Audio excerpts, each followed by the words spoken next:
오늘 말씀을 나눌 수 있도록 초청해 주신 우리 나연수 목사님 그리고 큰교회 성도님들께 감사를 드립니다.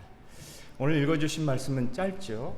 3절밖에 되지 않습니다. 창세기 12장 1절부터 3절까지 이 세 구절은 얼마 되지 않지만 사실은 구약신학에서 굉장히 중요한 경첩, 브릿지 같은 본문을 역할을 하는 굉장히 중요한 본문입니다. 그래서 구약신학에서도 이 세 구절은 굉장히 중요하거니와 선교신학에서도 이 구절 자체가 구약에 선교가 없을 것 같은데 선교를 보여주고 있는 굉장히 중요한 핵심적인 본문입니다.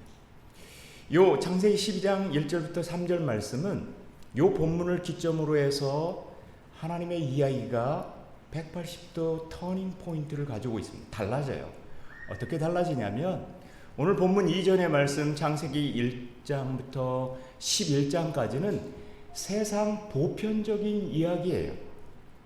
어떻게 하나님이 천지를 창조하셨고 악이 들어왔고 그 악한 세상 속에서 하나님이 사람들을 통해서 구원하시는지에 대한 보편적인 역사를 다루고 있는데 오늘 본문부터는 하나님이 보편적인 이야기가 아니라 아주 특별한 사람들, 오늘 왜 모든 사람들이 휴가 가는 이 기간에 여러분은 교회에 나와서 예배를 드리시나요? 하는 이 특별한 선택된 사람들의 이야기.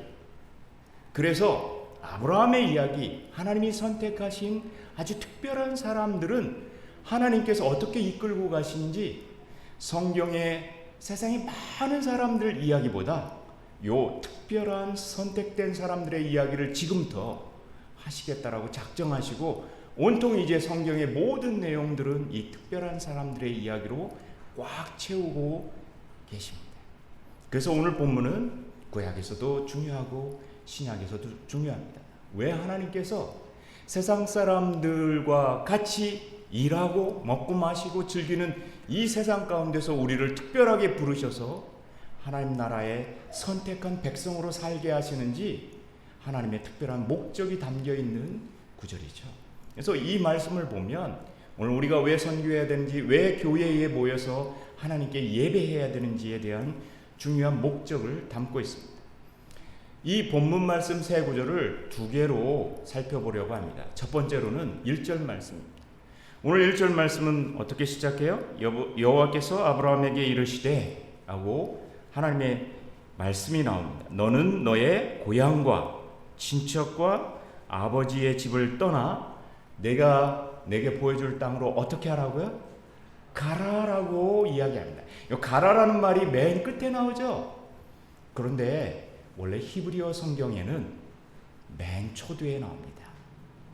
가라, 내가 너에게 보여줄 그 땅으로 가라라고 하나님이 아주 강력하게 강한 명령을 내리시는 이 가라라는 말로 이야기를 하고 계십니다. 지금부터 무조건 떠나면, 내 말에 순종을 하면, 이 명령에 순종하면 그때부터는 세상의 방법이 아니라 하나님이 보여주시는 방법대로 이 세상을 살아갈 거라는 하나님의 강한 명령이고 자기 자신의 굳센 의지예요. 선택한 사람은 무조건 하나님이 어떻게 하시겠다고요? 이끌고 보호하시겠다는 하나님의 신적인 의지를 보여주는 게 가라라는 명령부터 나오는 중요한 입니다. 그런데 가라라고 해놓고 하나님이 뭐라고 또 이야기하시냐면 어디를 가라고요? 고향 집을 떠나가라. 두 번째로는 어디를 떠나가라고요? 친척 집을 떠나가라. 세 번째는 어디를 떠나가라고 이야기하죠? 아버지의 집을 떠나가라. 이 본문을 잘 뜯어보면, 명령을 잘 뜯어보면 하나님이 맨 처음에는 이때가 구약이면 아주 먼 옛날이잖아요. 유목민의 시대잖아요. 농사를 짓고 살던 시대잖아요. 조금 있습니다. 그러니까 이 유목민의 세대에서는 제일 중요한 게 누구냐면 가족 공동체고 고향이고 자기 시족사예요. 그런데 맨 먼저 하나님이 굉장히 큰 범위를 떠나라고 하세요. 어디를 떠나라고요? 고향을 떠나라고 합니다. 고향은 삼촌, 친척들이 굉장히 혈연으로 지연으로 똘똘 뭉쳐 있어서 정이 가득 찬 이 사회를 떠난다라는 것은 굉장히 어렵죠. 그런데 이 큰 영역에서 하나님이 가라는 명령을 한 번 더 줄여요. 어디죠? 아버지의 집을, 친척의 집을 떠나라고 이야기합니다. 나를 가장 아껴주던 고모 삼촌을 떠나는 것 쉽지 않아요. 그런데 마지막으로 하나 더 줄이죠. 어디를 떠나라고요? 부모님을 떠나라고요. 이거는 고향을 떠나고 친척을 떠나는 건 조금 고민해 볼 수도 있고 굉장히 서운할 수 있어요. 그런데 누구를 떠나는 거예요? 부모를 떠나는 건 이제 안전하지 않아요. 경제적으로 힘들어져요. 그리고 나를 무조건적으로 지지해 줄 사람을 다 잃어버리기 때문에 이 명령에 따른 사람은 없어요. 하나님이 굉장히 넓은 영역부터 점차 좁혀서 마지막에는 뭐를 요구하시는 거라고요? 내가 포기할 수 없는 그 한 가지를 아주 괴롭게 건드리신 거예요. 이제 하나님께서 먹이시는 방법으로, 하나님께서 이끄시는 방법으로, 하나님의 방법대로 사는 사람에게는 가장 세상적으로 포기할 수 없는 그것까지도 어떻게 하라고요? 포기하고 떠날 수 있는지를 물어보시는 거예요. 갈라디아서 5장 24절에서도 그리스도 예수의 사람들은 정과 욕심을 십자가에 못 박았느니라. 거기서부터 새 사람이 출발된다라고 이야기를 하고 있습니다. 우리의 정과 욕심을 십자가에 못 박고 예수 그리스도의 정의로운 방법을, 의로운 방법을, 세상과는 다른 하나님 나라의 방법을 따르겠냐라고 하나님이 물어보시는 거예요. 그거를 떠날 수 있겠냐, 그 길로 갈 수 있겠냐라고 물으시는 거예요. 교회의 소명은 여기에서 출발합니다. 세상을 떠나 하나님 나라의 방법대로 살겠냐고, 순종하겠냐고 물어보실 때 네 주님 제가 순종하겠습니다라고 하면 그 다음부터 어떻게 해요? 2절과 3절에서 세상과 다르게 살고 하나님의 명령에 따라서 하나님 나라를 향해서 힘차게 걸어가는 사람들에게는 2절과 3절에 보면 지금 아까 영역이 어떻게 했어요? 큰 데서 점점점 줄여왔다고 그랬죠. 이번에 하나님의 복의 방법은 반대. 맨 처음에 누구에게 복을 주세요? 아브라함에게 복을 주세요. 개인한테 복을 주세요. 처음에는 하나님 따라가는 길이 아주 작고 소소한 복이에요. 두 번째는 어떤 복이에요? 계속 하나님 나라를 위해서 따라가면 두 번째로는 나와 관계된 모든 사람들이 복을 받기 시작해요. 영역이 커져요. 계속해서 하나님 나라의 정의를, 사랑을, 하나님의 방법을 따라 사는 사람들에게는 어떻게 해요? 복의 지경이 넓어져요. 세 번째 영역은 뭐예요?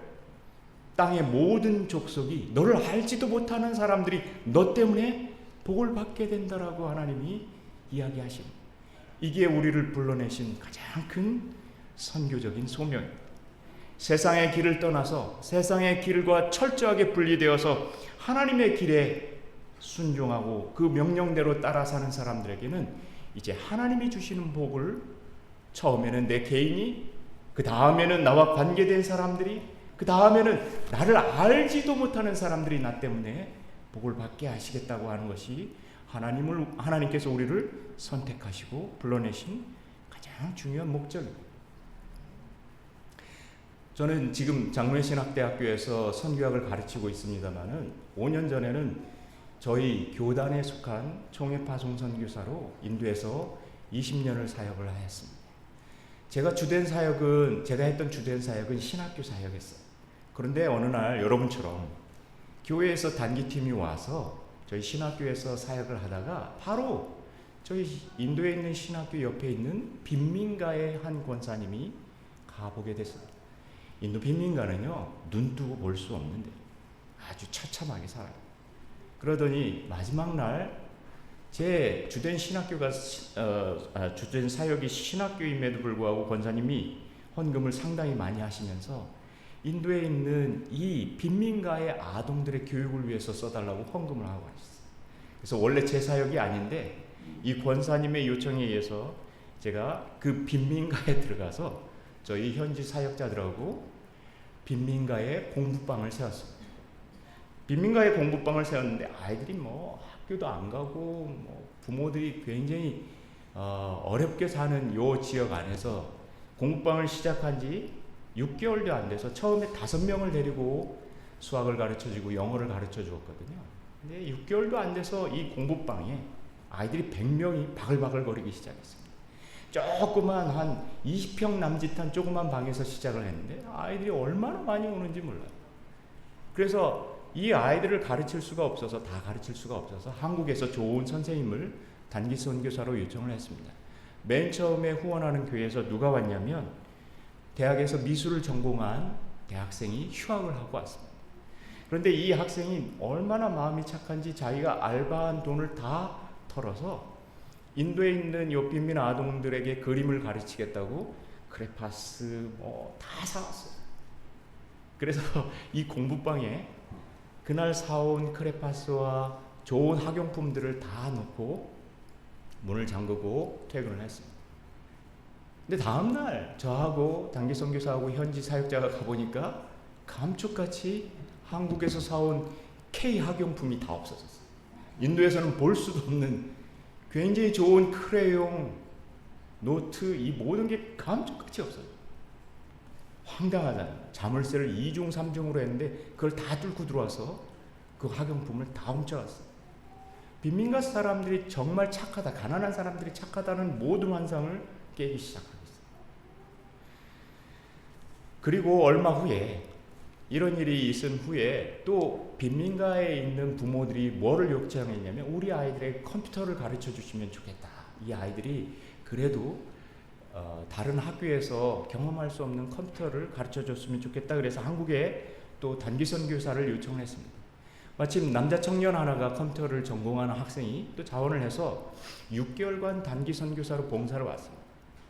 그래서 한국에서 온 요 미술 가르치는 여자 청년과 또 컴퓨터를 가르치는 남자 청년을 위해서 저희 신학교의 숙소에서 빈민가까지 공부방까지 좀 멀기 때문에 자전거를 사줬어요. 새 자전거 2대를 사줬는데 어떻게 됐을 것 같아요? 다음날 감쪽같이 없었어요. 감쪽같이. 정말 그때부터는 사람을 믿을 수가 없는 거예요. 누가 훔쳐갔는지 알 수가 없는데 분명히 우리만 아는 장소에다 했는데 그 자전거가 없어졌다는 건 누구예요? 우리 공부방에 와서 공부하는 학생이 다 훔쳐갔다는 얘기예요. 정말 황당했습니다. 그런데도 불구하고 요 단기 선교사를 통해서 교회에서 헌금한 돈으로 컴퓨터를 샀습니다. 인도에서 컴퓨터를 싸게 사서 제가 또 학부 때에는 대학 때에는 공대를 다녔습니다. 그래서 컴퓨터 부품을 제가 직접 사가지고 이 한국에서 온 청년들하고 다 조립을 했어요. 하루 밤을 새워서 컴퓨터 5대를 다 조립을 해서 공부방에 비치를 했습니다. 그때까지 훔쳐간 거 생각하면 그때는 자물쇠를 2중 3중으로 하고 갔어요. 어떻게 됐을 것 같아요? 컴퓨터의 모니터는 들고 가기 어려우니까 놔두고 그 하드 드라이브만 다 빼가고 안에 있는 내장 부품만 다 빼갔습니다. 다음날 아침에 와보니까 난장판이 된 거예요. 정말 저하고 인도 목회자가 있는 화는 다 냈어요. 그런데 마음속에 자전거도 훔쳐가, 크레용도 훔쳐가, 그 다음 본인들 가르쳐 주겠다고 컴퓨터 그 비싼 거를 샀는데도 다 훔쳐가니까 제가 분노가 너무너무 차오르기 시작하는, 이 누구를 위해서 이렇게 하는데 공부방을 관두겠다라는 생각을 했습니다. 내가 이 한 달 안에 이 공부방을 어떻게 하면 이제 그만두고 이런 사람들 가르쳐봐야 소용없어 라는 생각에 분노가 극에 달했습니다. 그런데 저희 공부방에서는 아이들한테 공부만 가르쳐준 게 아니라 저녁에 학생들하고 아이들하고 100명의 아이들하고 경건회를 하고 경건회가 끝난 다음에는 인도 사역자들과 아이들이 다 같이 저녁을 먹는 무료급식을 해줬습니다. 경건회를 마쳤습니다. 경건회를 마치고 아직도 제 마음에는 분노가 있고 어떻게 하면 관둘 건가 머릿속에 그것만 있었는데 제 옆에 그날따라 식사를 하는데 그 공부방에 날마다 얼마 전부터 오기 시작한 힌두 조그만 10살짜리 아이가 제 옆에 착 달라붙어 앉는 거예요. 착 달라붙어 앉는데 옆에서 냄새가 악취가 나는지 몰라요. 못 씻었다는 얘기예요. 이 아이는 현지 인도 목사님하고 신방을 갔을 때 아버지가 알코올 중독자예요. 엄마는 겨우겨우 가정부를 하면서 남의 집에서 청소를 해주면서 살아가고 있는데 이 남편이 하루도 거르지 않고 때리는 거예요. 가정폭력이 일상화되어 있어요. 지옥 같은 집이에요. 이 아이가 10살짜리 아이가 제 옆에 와가지고 앉으면서 밥을 먹기 전에 기도를 끝나고 나서 아주 해맑은 얼굴로 웃으면서 저한테 이렇게 질문을 하는 거예요. Uncle, are you happy? 그러는 거예요. 통역해드릴까요? 아저씨 기뻐요? 지금 행복해요? 라고 물어보는 거예요. 제가 이 꼬맹이가 제가 막 기분이 별로 안 좋은 상황에서 행복하냐고 물어보니까 행복하지도 않은데 나 행복해? 아무리 목사여도 그렇게 위선적으로 답할 수는 없잖아요.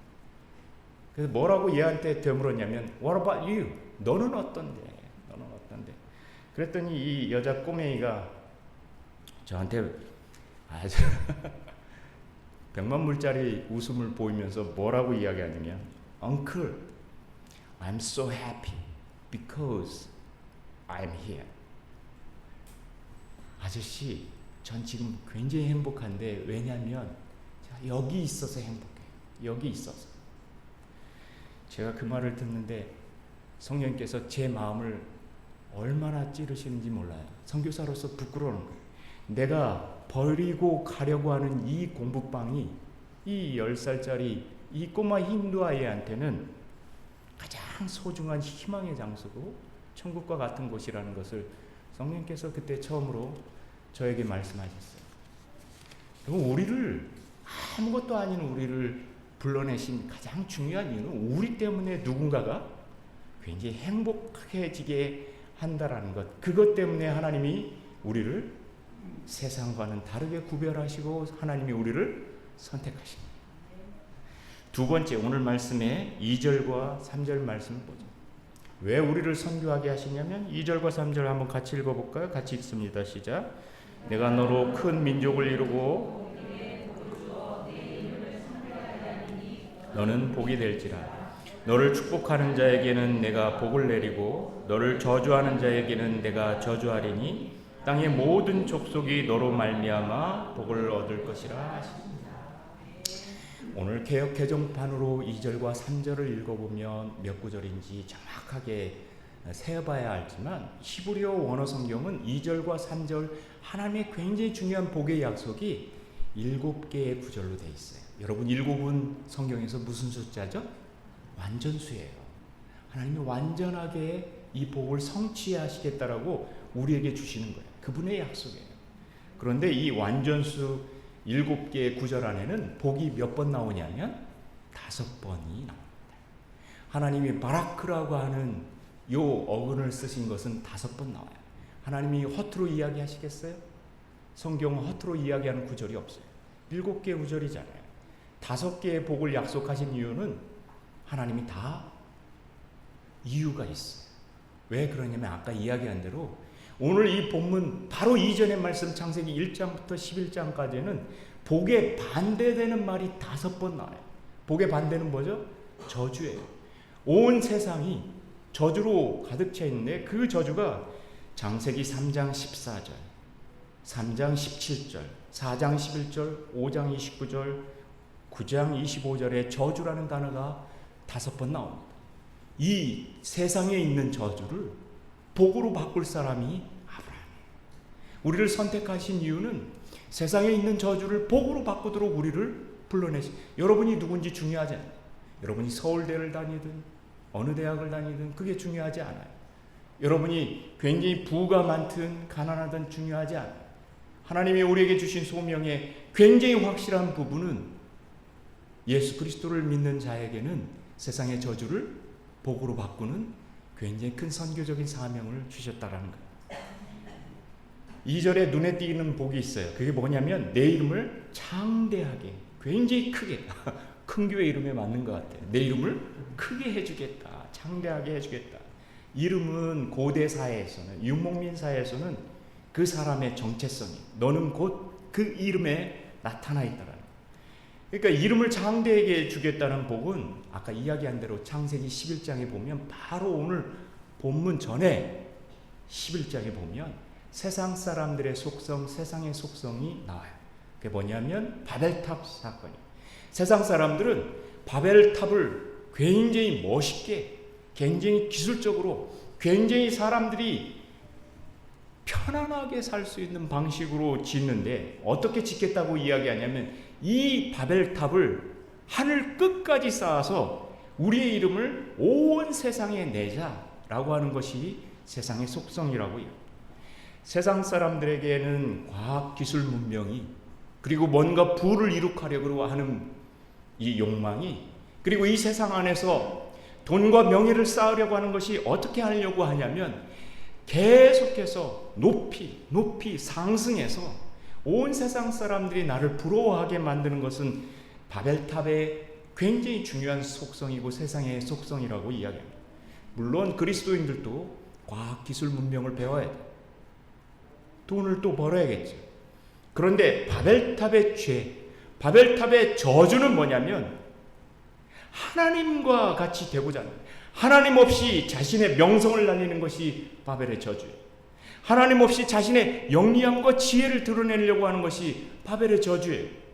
하나님 없이 자신의 부와 권세를 세상에 드높이고자 하는 것, 날리고자 하는 것이 바벨의 저주라고 오늘 본문이 이야기를 하고 있습니다. 이 바벨탑에 대해서, 이 세상에 대해서 반격을 가하는 것, 카운터펀치를 날리는 것이 하나님의 방법이에요. 하나님의 선교의 방법은 어떻게 하냐면 이렇게 거대한 세상, 부와 명예를 쫓아서 세상보다 상승하려고 하는 세상에 대해서 그리스도인들의 방법은 뭐냐고요? 굉장히 초라해요. 하나님이 누구를 불러내셨다고요? 지금 아브라함을 불러내시잖아요. 아브라함이 누구예요? 아브라함이 75세의 부름을 받았어요. 노인이에요. 시니어라고요. 젊고 강하고 굉장히 잘 배운 사람이 힘있고 능력 있는 사람을 뽑아서 세상을 대항해도 질까 이길까 이러고 있는데 누구를 부르셨다고요? 시니어를 불러냈어요. 이 세상에 온 민족을 이루겠다라고 창성하겠다고 만들어냈는데 아브라함의 아내 사레는 누구였었어요? 불임이었어요. 아이를 낳을 수가 없었어요. 바벨 땅 안에서 가장 스펙이 좋고 가장 왕성한 사람을 불러낸 게 아니라 바벨탑에서 이름도 없었어요. 어느 촌구석에 살고 있는지도 모르는 사람이었어요. 시니어였어요. 아이를 낳을 수 없는 부부였었다고. 불임인 부부를 불러다가 지금 하나님이 뭐라고요? 너희를 통해서 온 세상을 다 바꿀 거야. 저주를 복으로 바꿀 거야. 세상의 저주를 하나님의 복으로 바꾸는 선교를 지금 시작하시겠다고 하나님이 이 두 노부부를 불러다가 이야기하시는 게 성경의 굉장히 중요한 선택된 사람들의 시작이라고 이야기하고 있습니다. 예수 십자가가 그래요. 세상의 가장 강력하고 권세자들에게는 십자가는 가장 미련하고 연약한 거예요. 그런데 세상 사람들이 보기에 미련하고 연약한 그것이 세상의 강함을 약하게 만들고 세상의 부유함을 낮게 만들고 세상의 천한 자를 높게 만드는 것이 예수 그리스도의 십자가의 보혈의 능력이라고 이야기합니다. 우리가 연약한다고 생각할 그때가 하나님이 우리를 가장 강력하게 만드시는 것. 이런 사람을 통해서 세상의 저주를 하나님의 복으로 바꾸시겠다고 하는 것이 하나님의 선교의 방법입니다. 선교 이야기 하나 할까요? 여러분, 설교 내용보다 성경 말씀보다 선교 이야기할 때 훨씬 더 집중력이 좋으십니다. 제 선교 이야기 하나 하고 마치려고 합니다.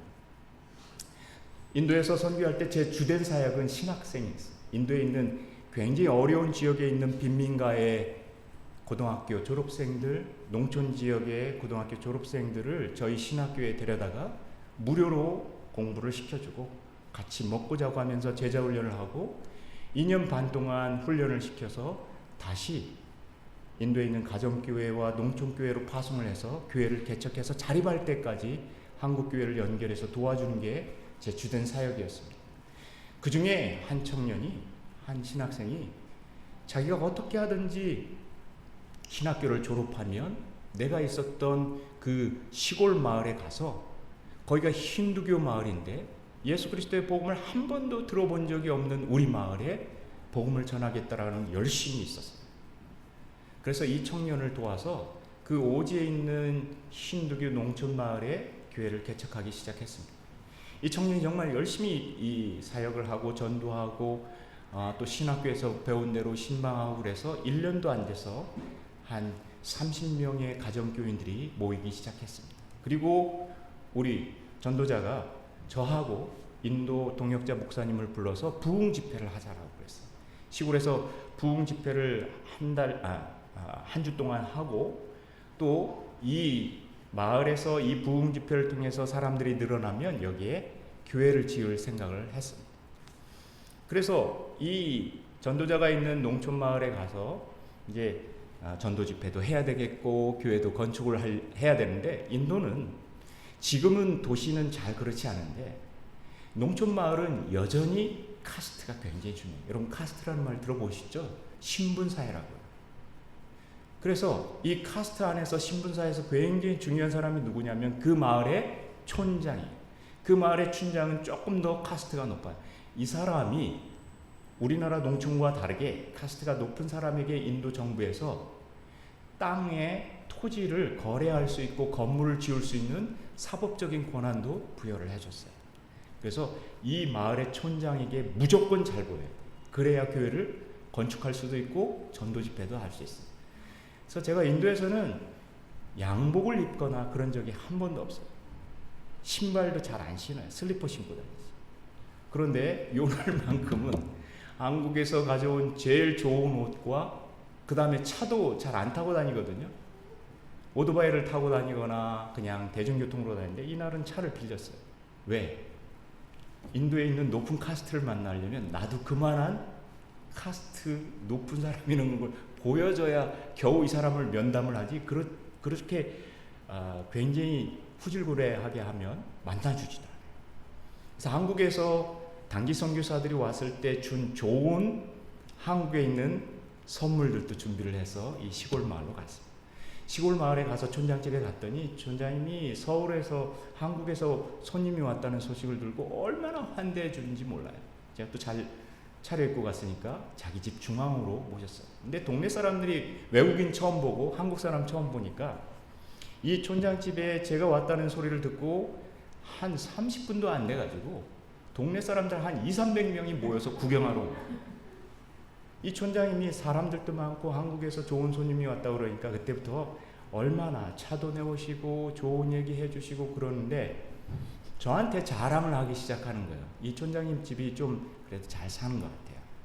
촌장님이 자기 집에 안방문을 싹 열었는데 안방문에 뭐가 있냐면 TV가 있어요. 그 TV가 어느 TV예요? 네, 한국의 대기업 TV예요. 엘사 TV야. TV가 인도 것에 비해서 얼마나 좋은지 또 입에 침이 마르게 자라네요.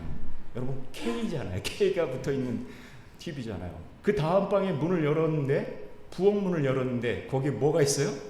우리나라 대기업에 냉장고가 또 있는 거예요. 이분이 또 자랑을 막 하시는 거예요. 그러니까 집집마다 한국에 있는 중요한 물품들이 다 있는 거예요. 그 당시 인도가 막 한국에 있는 물품들이 1위, 2위 하고 그럴 때 제가 보여줄 때마다 무슨 생각이 나요? 오늘 이야기가 진짜 잘 풀리겠다. 교회를 지을 수도 있겠다. 그런 막 희망감이 밑에서부터 올라오기 시작하는 거예요. 그래서 이 촌장님이 계속 한국 사람들이 어떻고 한국의 물품이 좋고 한국 사람들이 열심히 일하고 그런 자랑을 막 하고 분위기도 너무 좋고 사람들도 다 화기애애한 분위기가 되니까 같이 갔던 인도 동역자 목사님이 오버하기 시작해요. 어떻게 오버하냐면 야 한국이 그렇게 가전제품만 좋은 게 아니다. 한국에 있는 교회는 얼마나 좋은 줄 아냐. 한국의 교회는 굉장히 크고 대단히 사람이 많고 한국에는 유명한 목사님이 굉장히 많은데 그 유명한 목사님들이 기도하면 다 낫는다 이렇게 얘기해요. 그때부터는 좀 이상해지기 시작합니다. 조용기 목사를 아냐 막 그런 거예요. 그 조용기 목사님이 제가 사역하던 그 당시 몇 년 전에 인도에 와서 100만 명이 모이는 집회를 하고 간 적이 있어요. 그러니까 인도 사람들이 지역 뉴스를 봐서 알아요. 그래? 그 교회에서 와서 제가 그 교회에서 온 적도 없어요. 저는 장로교 목사지 순복음교회 목사도 아니에요. 전혀 몰라요. 알지도 못해. 그런데 그렇게 얘기하니까 이 촌장님 옆에 있던 촌장 동생이 그래? 화색을 하면서 저하고 인도 목사님의 손을 끌고 어디로 가냐면 우리 집으로 가자라는 거예요. 이 촌장님 바로 옆에 촌장님 동생 집이 있어요.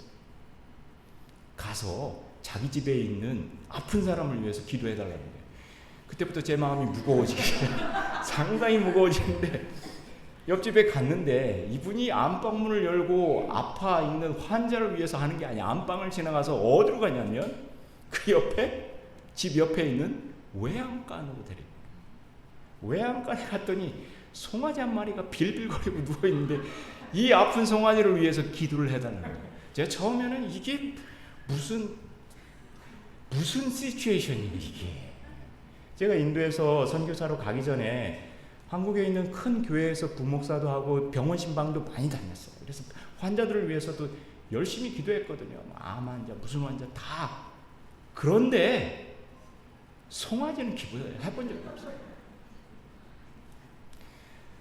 얼마나 힘든지 그 송아지 보면서 이 송아지를 고쳐달라고 기도를 하는데 동네 사람들이 다 따라왔을 거 아니에요. 200~300명이 다 지켜보고 있는 거예요. 선교에서는 어때요? 내가 지금 이 송아지를 위해서 기도했는데 이 송아지가 나으면은 교회를 지을 수 있는 거고 이 송아지가 안 나으면 어떻게 되는 거예요? 제 속에는 여기 선교는 전도는 끝장이다라는 생각입니다. 그때 인도는 너무 더워요. 지금 여러분 40도 우리나라 40도 비정상적이야. 인도는 여름이 40도가 정상이에요. 40도가 떼약볕이 내리쬐고 있는데 인도 목사님하고 저하고 인도 전도자하고 요 세 명 달라붙어가지고 송아지 오늘 안수하시잖아요. 안수하시는데 여러분 어깨에다 하잖아요. 여기 송아지 머리에다 셋이 대고 기도를 하기 시작합니다. 죽자사자 기도를 하는 거예요. 신학교 때 배웠던 산기도 무슨 기도 다 하는 거예요. 1시간 내내 1시간이 정말 10분도 안 걸릴 처럼 죽자사자 기도를 했어요. 정말 온 힘을 다해서 기도를 했더니 어떻게 됐을까요? 나았어요? 그런 마음으로 선교 가시면 돼요. 안 나왔습니다. 기도를 죽자사자 하는데도 얘 가만히 있는 거예요. 숨죽은 가만히 있는 거예요. 얼마나 등골에서 식은땀이 나는지 얘는 안 일어나고 기도는 하는데도 전혀 차도도 없고. 그래서 마침 살려준 게 우리 인도 목사님이 이제 조금 있으면 저녁에 집회를 해야 되는데 저녁 집회 준비하러 갈 시간이라고. 그렇게 해서 동네 사람도 헤어지고 저도 나왔어요. 이제 저녁 집회가 시작되었어요. 동네 사람들이 이 마을에 교인들이 30명이지만 얼마나 또 착한지 동네에 있는 온 동네 사람들이 다 와서 200명, 300명이 그 조그만 장소에서 예배를 드리기 시작합니다. 찬양 집회를 30분, 40분, 1시간을 해요. 그리고 우리 인도 목사님은 설교를 1시간, 2시간을 하기 시작합니다. 찬양을 1시간 하고 기도를 1시간 하고 설교를 1시간 하는데 제 머릿속에는 뭐만 있어요? 네. 어떤 찬양도 귀 속에 안 들어와요. 어떤 설교도 귀 속에 안 들어와요. 제가 설교를 해야 되는데도 말씀이 생각이 안 나요. 제 머릿속에 뭐만 있어요? 이놈의 송아지를 어떻게 고칠 건가? 그거 하나만.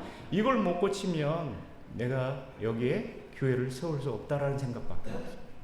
그래서 집회가 끝난 밤 이제 교인들 다 돌아가고 밤 11시에 자야 되는데 인도 목사님을 깨워서 얼마나 얄미워요. 왜 오버해가지고 이상한 소리 해가지고 본인은 또 자려고 그래. 그래서 밤 11시 자는 인도 목사님, 우리 전도자 셋이 동네에 있는 소외양간에는 창피해서 못 가겠고 거기서 한 500m 1km 떨어진 동네 어귀에 서서 밤 12시에 이 소외양간에 있는 송아지 고쳐달라고 또 셋이 뭐예요? 합심기도 1시간을 기도하고 다음날 아침에 이게 기도했는데 나왔으면 또 모르죠. 그런데 아침에 새벽 기도회에 그 집회를 해야 되는데 잠이 와요? 잠이 오면 선교사가 아니지. 1시, 2시가 됐는데도 잠이 안 오는 거예요. 그리고 우리 인도 목사님 얼굴을 보니까 너무 잘 자고 있는 거예요. 기분도 나쁘고 그래서 새벽 4시 반에 다 깨웠어요. 다 깨워서 저하고 인도 목사님하고 현지 지도자하고 또 동네 외양간에서 한 1km 떨어진 지점에서 해가 뜰 때까지 기도합니다. 한 6시까지 계속 기도를 합니다. 그리고 들어왔어요. 이거를 계속 하루에 3번씩 아침 새벽에 4시에 일어나서 기도. 또 땡볕에 가서 2시에 동네 사람들은 인도 더우니까 낮잠 자거든요. 조용하니까 나가서 2시에 또 1시간씩 기도. 그리고 저녁 집회가 끝나고 자정에 또 깨워가지고 1시간씩 기도. 그런데도 불구하고 매일같이 저한테 이놈의 송아지가 나왔다는 소리는 안 들립니다. 매일같이 계속 나가서 기도합니다. 마지막 날 새벽까지 기도를 했어요. 근데 새벽에 기도를 했는데도 동네에서 나왔다는 소리가 안 들려요.